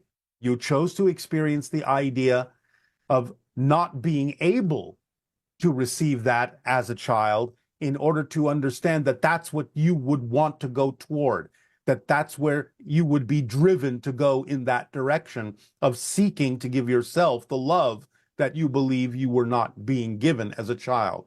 Paradoxically, by choosing the situation where you were not physically given the love that you sought, the idea is that that was a very loving thing that parts of your soul family were willing to do for you in order to give you the opportunity to experience how to overcome that, transform that, and give yourself all the love that you believe you were missing in your childhood. So it's actually an act of love that you didn't receive the physical love. It's not an excuse, not saying that it excuses any perpetrators of things like abuse, emotionally, physically, or otherwise. But the idea is that an arrangement was made so that you would be driven to seek the love within yourself, that you driven to seek the connection to source that would allow you to know you are worthy of love. But that's just the way you decided to do it, to prove how strong you are. Remember, Earth is a graduating master class. Earth is a tough school, but you're up to the task. And so you had the strength to come in as a spirit and say, I'm going to have the experience of being deprived of love so that I will be driven to seek it out and give it to myself, to learn to do that, to love myself unconditionally, to learn that I am worthy, to state that I am worthy, to insist that I am worthy. That is the lesson and the task and the theme here for you. Thank you. When we raise our frequency to higher levels of physical reality, are the people we interact with the same souls? In other words, when we raise ourselves to become more onto more positive timelines, are our loved ones the same souls across timelines? They may be the same oversouls, but they're not necessarily the same souls. So different souls can be representative of different parallel realities, but a larger version of an oversoul, say an oversoul of an oversoul, may be the same oversoul of oversouls that has extensions in multiple parallel realities, but each of those extensions is an individual soul that's different for the individual physical being in that parallel reality. So you're interacting with different souls, just like you're interacting with different versions of them physically, different higher minds, but maybe the same oversoul of oversouls. So again, it depends on what level you're looking at as to when you can say, is it the same? Are these the same beings? It depends on what level of being you're talking about. Okay, so I'm going to move on now to some ET questions. Yes. This individual is asking about how disclosure will unfold. Given the premise that governments are founded on collective representation and considering the diverse perspectives on non-human intelligence, it seems unlikely that they would provide a wholly accurate disclosure or even a watered-down version. Based upon my experiences, it seems likely that most people will have their own unique experiences, whether individually or in groups, such as witnessing crafts or orbs. This will continue until a critical mass is reached where most people have seen something extraordinary. At this pivotal moment, it would become common for everyone to see these phenomena, leading to a widespread disclosure and open contact. I know you don't do predictions, but based upon how things are going in this reality, is this an accurate assessment of how disclosure will unfold? In general, yes. There may be a little bit more information released by some of your governmental bodies at a pace they feel comfortable with. But again, that doesn't necessarily have anything to do with the pace that some people on your planet are comfortable with and the pace at which we are comfortable with. One of the things that many people on your planet don't think about is the idea that disclosure and open contact can come from our side of the agenda as well, in terms of how it happens. You, as humans, determine it to some degree, but you're not the sole determiners of the idea with regard to your institutions. The idea of your general population and what they're willing to be open to is the greater determinant about how open contact will happen. So you have to also remember that for some indigenous cultures, open contact has been happening for thousands of years already. So the rest of the world needs to catch up. But yes, in general, your assessment is accurate. It will be a collective kind of realization that so many people are now aware of our existence that it will someday, relatively soon, simply be a fact that we exist. And it'll already be something that will be a given. And open contact will smoothly expand throughout your society because everyone will simply be acknowledging something that they already know. But there will be a trigger. There will be several triggers for this. There will be things that will happen that will allow people to get used to the idea in greater and greater numbers. As we said, there is still a high probability at the end of your 2026, the beginning of 2027, for a UFO event, an ET event. We're not going to describe it specifically, but an event that may open the eyes of many individuals as to our existence, and also through your own devices, finally discovering that life exists on other planets can open your mind to the possibilities of open contact as well. All of this will generally, as we read your energy now, occur within the next 30 to 40 years at the outside, with certain markers accelerating within that time frame. So by 2033, 2040, in the next 20, 30, 40 years, your world will be very different in terms of what it knows about our existence.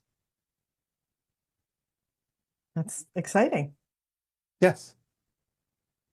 In the movie Contact, there was a scene where Jodie Foster goes through a machine, and then she ends up in a wormhole, and then she has this contact experience. Yes. Both from symbolic and also just the more real aspects of what contact would be like. Can you take that scenario that they showed in that movie and help us understand how a lot of that might actually be fairly accurate? Well, in a sense, it's a depiction of what's already happening, isn't it? Because you are being fed information, but in a way that you can handle, in a way that's familiar to you. You are being fed information through channels, such as what's happening right now, because the channel is a human that you're familiar with. And therefore, you're receiving information that leaves it up to you to determine how real it is for you, whether we really exist or not, or whether the information is simply coming from another version of the channel. So in many ways, what was depicted in that movie is what's actually happening. You are being presented with an idea, but in terms that you are comfortable and familiar with, to determine for yourself how much of it is going to be absorbed and applied in your reality and how much might be left out. So in a sense, what the movie symbolized is happening.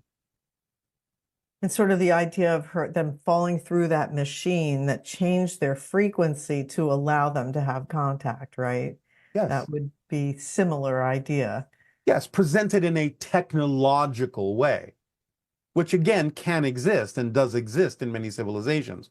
But again, the symbology is the idea that everything is happening in the now, that time is relative, that you're having an experience of receiving communication and information from extraterrestrial sources, not just us, but others as well, and that it's being given to you in a format that leaves it up to you to decide how much of it is real or not for you.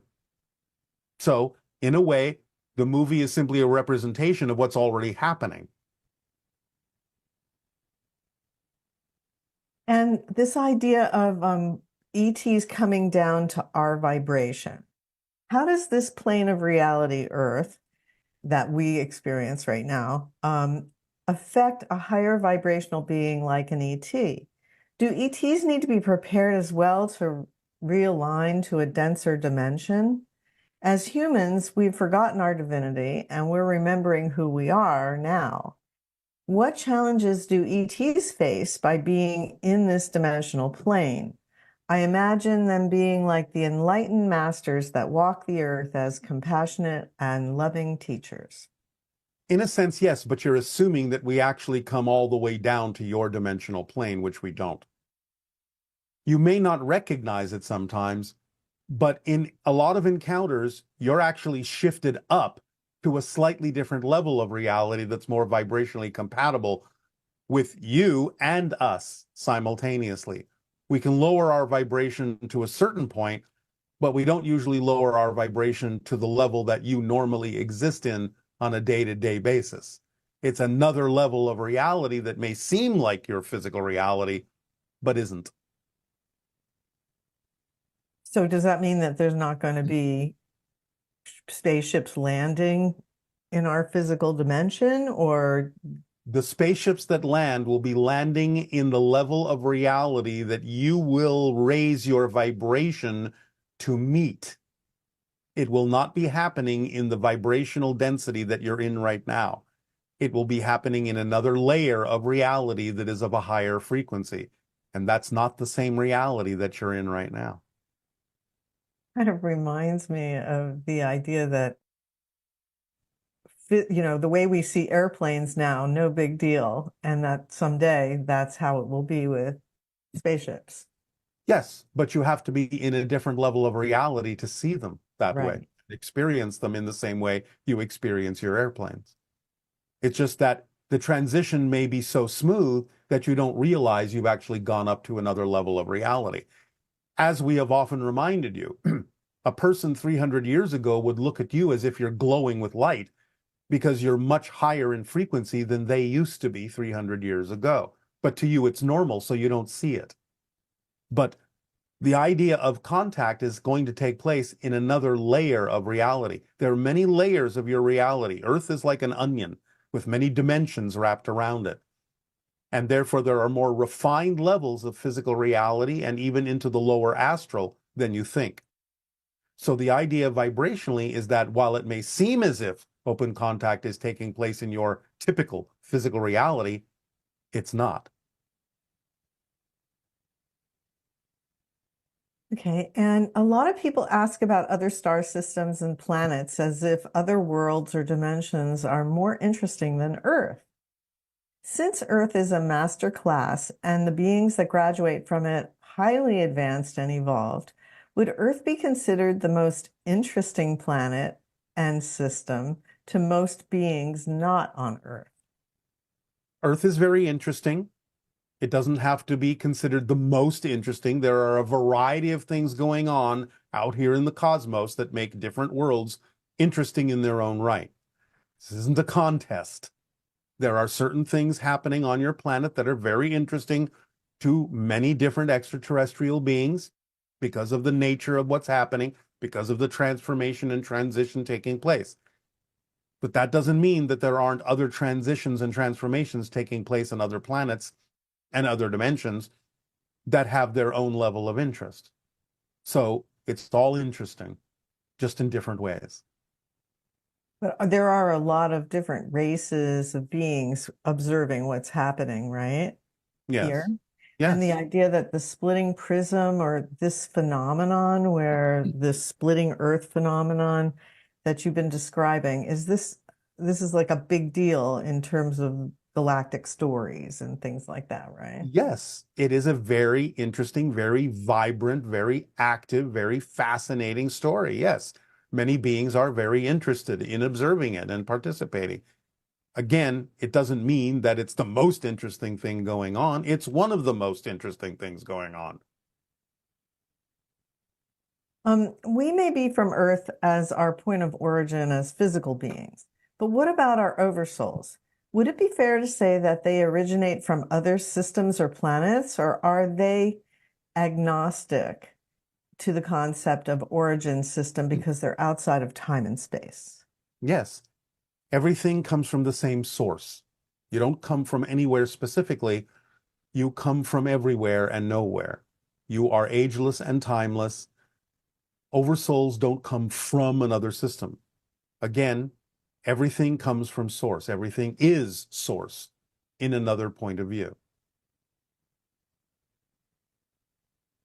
In your introduction to this session, you said we. Who are the we that you are referring to? Does it mean people on Essani, or does it include all extraterrestrial beings who are interested in contacting us openly? Sometimes the we will be representative of different groups. People in my own civilization, other beings from other civilizations. It depends on who's tapping in telepathically at any given moment. So sometimes the idea of the information will translate in the plural, we, because there are many beings listening in, and that can change dynamically from moment to moment.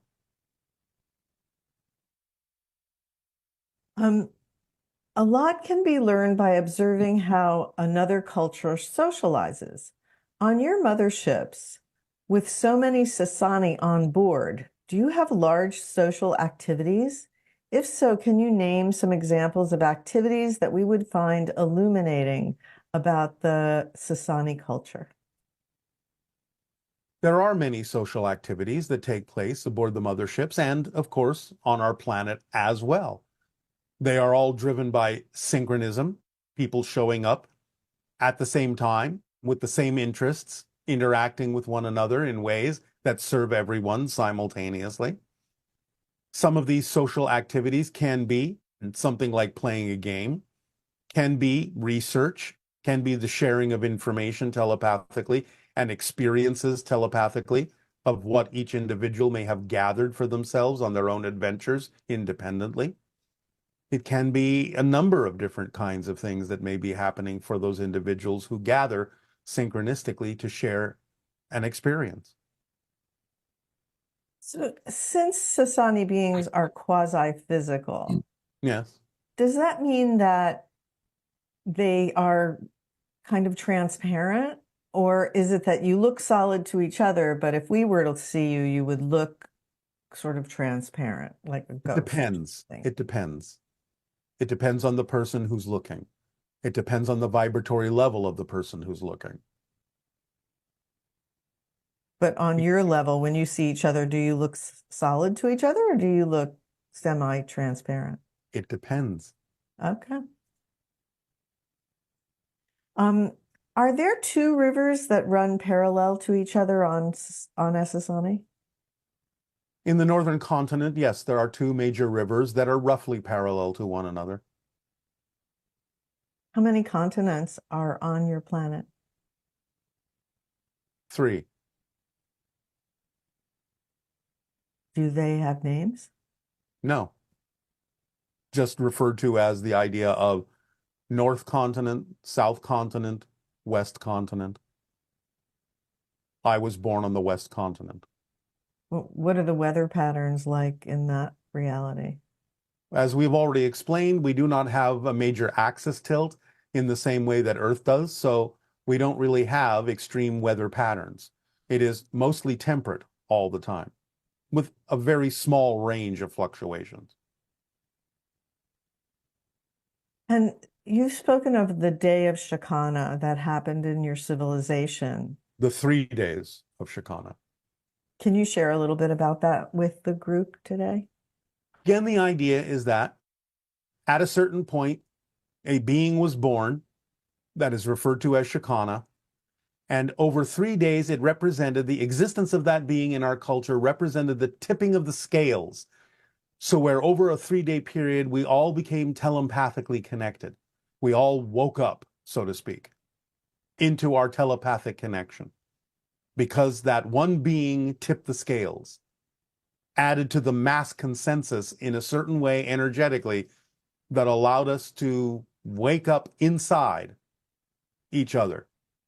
And that experience of allowing us to wake up inside each other allowed us to experience over those 3 days the perspectives of every single being on our planet as if we were them, one after another or simultaneously, depending upon our capacity at that time. So we really saw through each other's eyes over that course of 3 days, and it changed us forever. And so was that being delivered to you by other beings of higher frequency? It was Or delivered to supported us by ourselves, by yourselves? by our own collective consciousness. Oh. This person would like to know if your civilization or civilizations that you know of employ any type of holographic simulation rooms or devices for the purposes of entertainment, much like the holodeck on Star Trek. If so, what kind of entertainment do you like to simulate?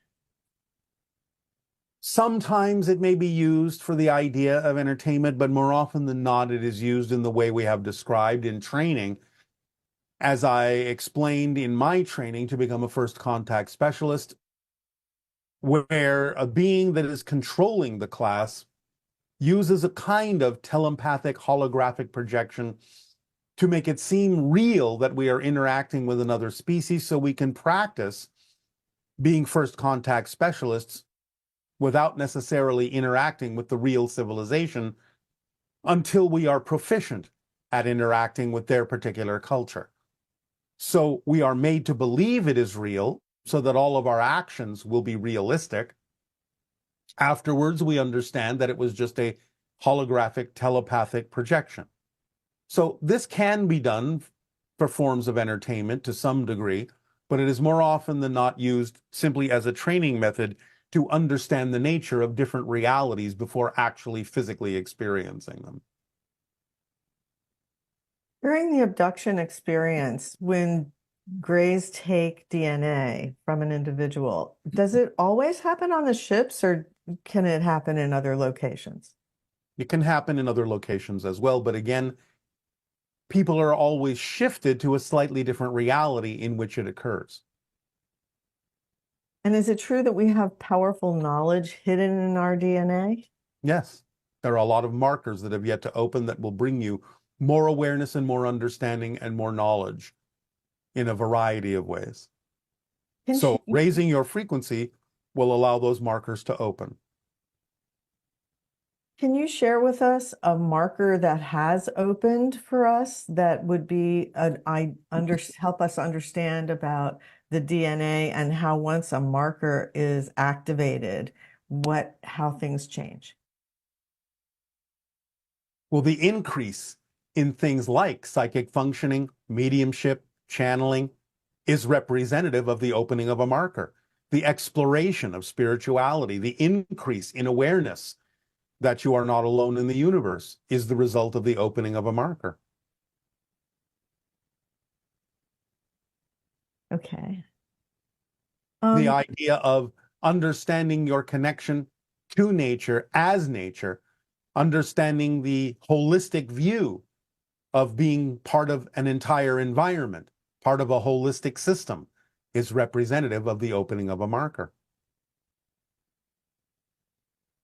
So I know that some people have experienced plant medicine where they actually get down to the level of DNA in terms of their communication, their experience. Yes, yes. Can you elaborate on that? And help open some markers as well. And the idea of the attraction to use the teachers can also be representative of a marker having been opened.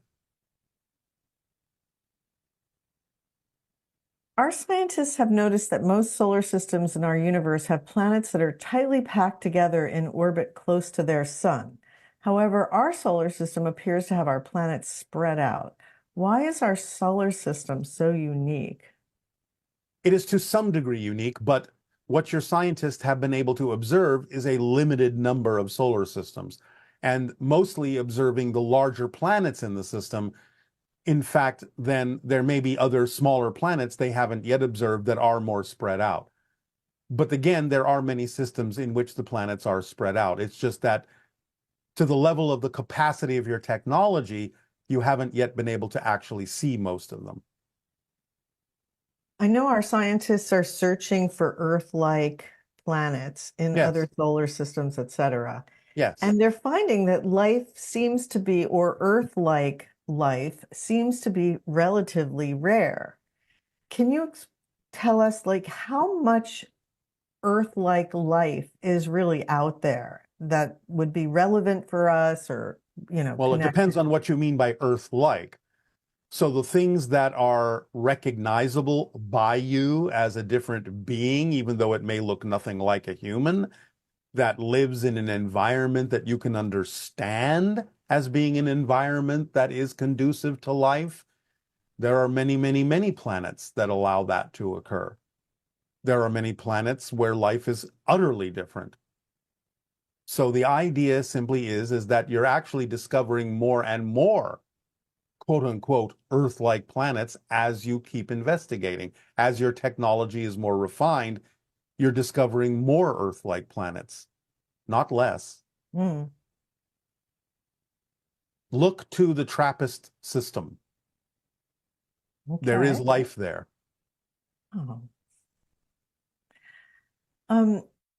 Given the frequency differences between your race and ours, how is it possible for some of these government representatives to have made contact with different alien races? Were those humans able to adjust their frequency, or what, Again, their frequencies were adjusted. That didn't take place in the reality you think it took place in. So adjustments were made so a limited amount of connection and contact could occur. Beings lowered their frequency to a certain point, but the humans were shifted into a different reality, though they may not have been aware of it.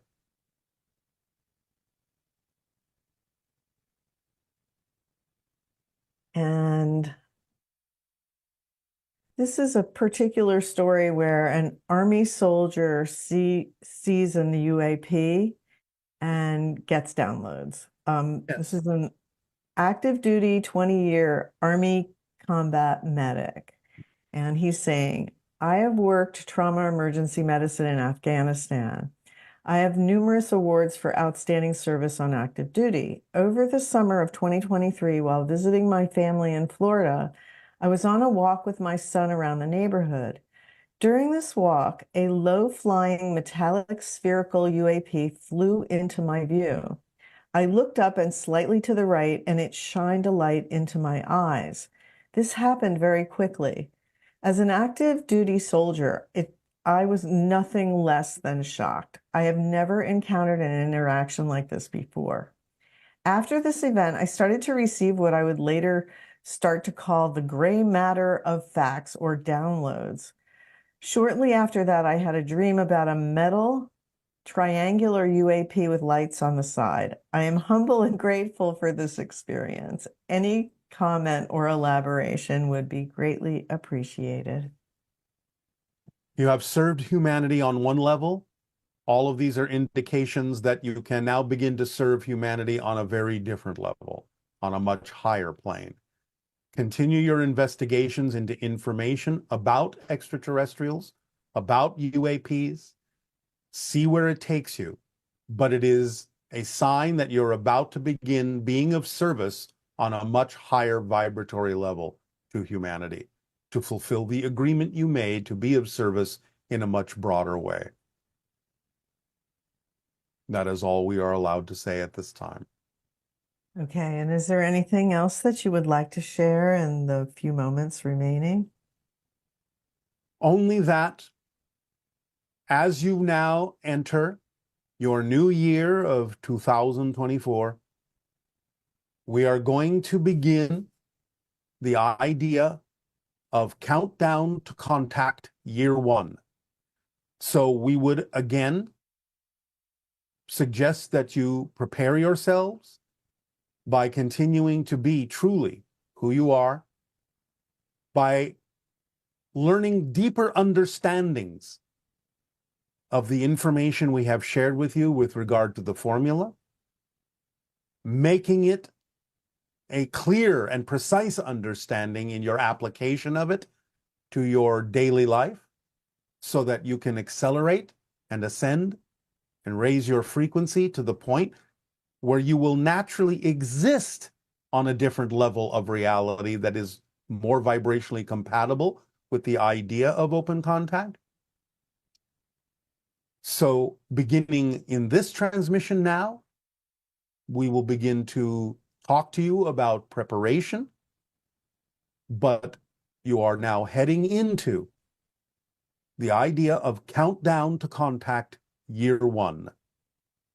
You have completed 2023, which was generally the end of the eye of the needle and the beginning of the window of contact. So open yourselves up to your higher minds.